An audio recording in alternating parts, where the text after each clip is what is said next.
খুবই ভালো লাগছে। আমার তৃতীয় স্থানাধিকারী হয়েছি 494 নাম্বার পেয়ে। তো মাধ্যমিকে যে চতুর্থ হয়েছিলাম এবং উচ্চ মাধ্যমিকে যে আরেক ধাপ এগিয়েছি, এজন্য খুবই আনন্দিত লাগছে এখন।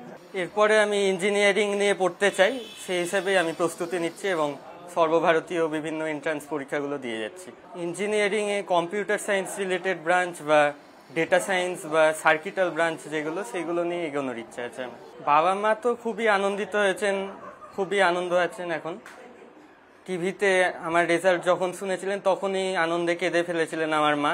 পড়াশোনার বাইরে বিভিন্ন গল্পের বই পড়া, বিভিন্ন সাহিত্যিকদের লেখা বা ইউটিউবে বা বিভিন্ন জায়গা থেকে আমার পড়াশোনার বাইরের যেগুলো ইন্টারেস্টিং লাগে যে বিষয়গুলো, বিশেষ করে ম্যাথামেটিক্সের বিভিন্ন বিষয়গুলো, সেগুলোর ভিডিও দেখতাম বা অবসর সময় খেলাও দেখতাম আমি। আমার বাবা মা আর আমার বাড়ির সকলেই খুবই আনন্দিত, তাই আমারও খুবই ভালোই লাগছে। সত্যি কথা বলতে অনেকটাই অবাক হয়ে গেছিলাম যে এতটা ভালো হবে। আমি আশা করেছিলাম যে হয়তো থাকতে পারে র্যাঙ্ক, কিন্তু এতটা ভালো হবে এতটা আশা করিনি। কতক্ষণ পড়াশোনা করতে? প্রত্যেক দিন 10 থেকে 12 ঘন্টার মতো। কতজন শিক্ষক ছিল তোমার? 7 জন। বাবা সবসময় আমাকে বলতেন যে নিজের স্বাস্থ্যের প্রতি আগে মনোযোগ রাখা সব থেকে জরুরি, তারপরেই হচ্ছে পড়াশোনা। তো আমি প্রত্যেকদিন উঠে ফ্রি হ্যান্ড এক্সারসাইজ করতাম কিছুক্ষণ, তারপরে হচ্ছে আমি পড়তে বসতাম। আর হচ্ছে আমি সারাক্ষণ ধরে কোনোদিনও পড়তাম না, কিছু সময় ব্রেক নিতাম। আমার খুব ভালো লাগছে এবং খুব আনন্দ হচ্ছে। কি ভেবেছিলে তুমি? আমি ভেবেছিলাম যে যেহেতু এইচএস পরীক্ষাটা খুব ভালো হয়েছে, সুতরাং প্রথম 10-এর মধ্যে, এমনকি প্রথম 5-এর মধ্যে থাকারও একটা বিরাট সম্ভাবনা রয়েছে। তো একেবারে ফার্স্ট হতে পেরেছি, এটার জন্য খুব আনন্দ হচ্ছে। আমার স্বপ্ন অ্যাস্ট্রোফিজিক্স নিয়ে গবেষণা করে সায়েন্টিস্ট হওয়ার। আমি সবসময় রোট লার্নিংয়ের চেয়ে, অর্থাৎ মুখস্থ বিদ্যার চেয়ে কনসেপ্ট বেস স্টাডি, অর্থাৎ বুঝে বুঝে পড়ার উপর বিশেষ গুরুত্ব দিয়েছি। কখনো নম্বরের পিছনে ছুটিনি, বরং আমি টেক্সট বইয়ের প্রত্যেকটা লাইন খুঁটিয়ে খুঁটিয়ে পড়ার উপর জোর দিয়েছি। শুধুমাত্র টেক্সট বই পড়াও নয়, একাধিক টেক্সট বই পড়েছি। এবং শুধুমাত্র টেক্সট বই পড়াও নয়, আমি বিভিন্ন যে মক টেস্ট পেপার হয়, সময় ধরে অনেকগুলি মক টেস্ট পেপার সলভ করেছি। তো যার জন্যই এটা সম্ভব হয়েছে। মা বাবাই আমাকে সবচেয়ে বেশি সাহায্য করেছেন।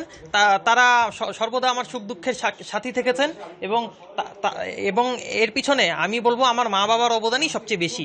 আমার ছোটবেলার থেকেই বিশ্ব ব্রহ্মাণ্ড নিয়ে জানতে, এই বিশাল যে ইউনিভার্স তা নিয়ে জানতে আমার খুব ইচ্ছে ছোটবেলার থেকে।